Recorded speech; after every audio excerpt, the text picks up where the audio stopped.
season of Advent invites us to look at our lives in a renewed sense of hope.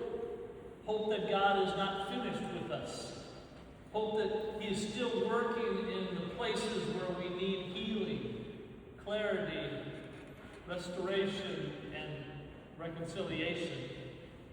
Our readings today speak of this longing for God to open our eyes. The first from Isaiah points out and paints a beautiful picture. The blind will see, the lowly will find joy, and those who lack understanding will gain insight. It's a vision of God gently putting things right by His light entering places that have felt dark and confusing. Advent reminds us that this is not just a future promise, but something God begins to do in us now, if we let Him.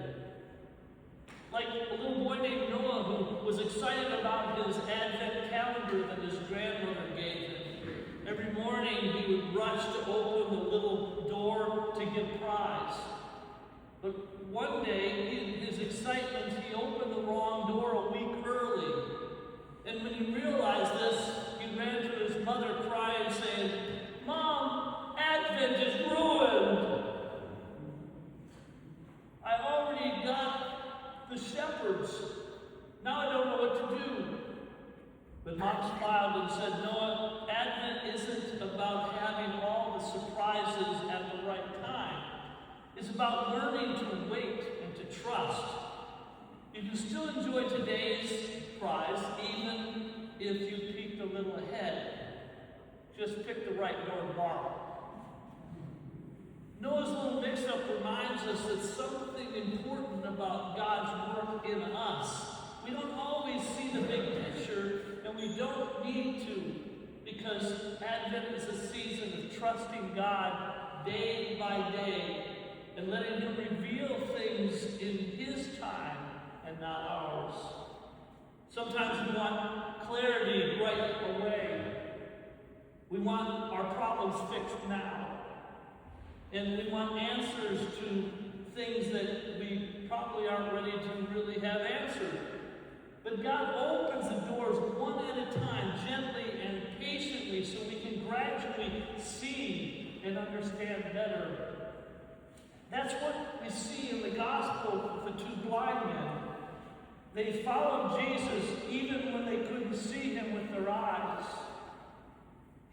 They cried out for mercy even when it was easier and safe for them to stay quiet. But they dared to follow after Jesus even into someone's house until Jesus finally asked them, "Do you believe I can do this?" And when they answered, "Yes, Lord," their sight was restored.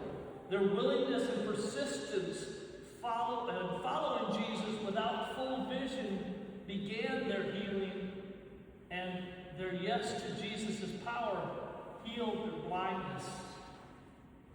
Advent faith looks like that. Trusting God step by step, letting Him open our eyes slowly, and choosing to believe with eyes of faith that He will guide us on the right paths, even when we can't see the destination ourselves.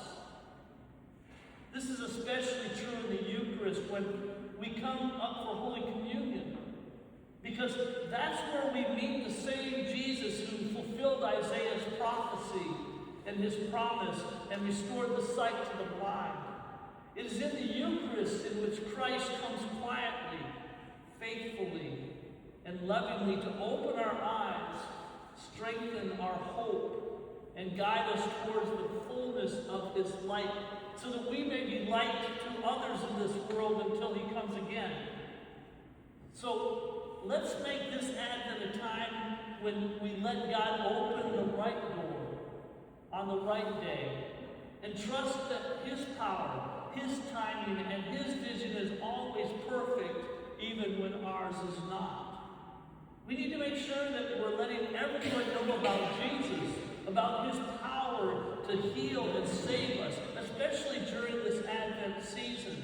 What He's done for you in your own life, and invite them to Mass so that their eyes of faith may be opened recognize and experience Christ's coming this Christmas and follow him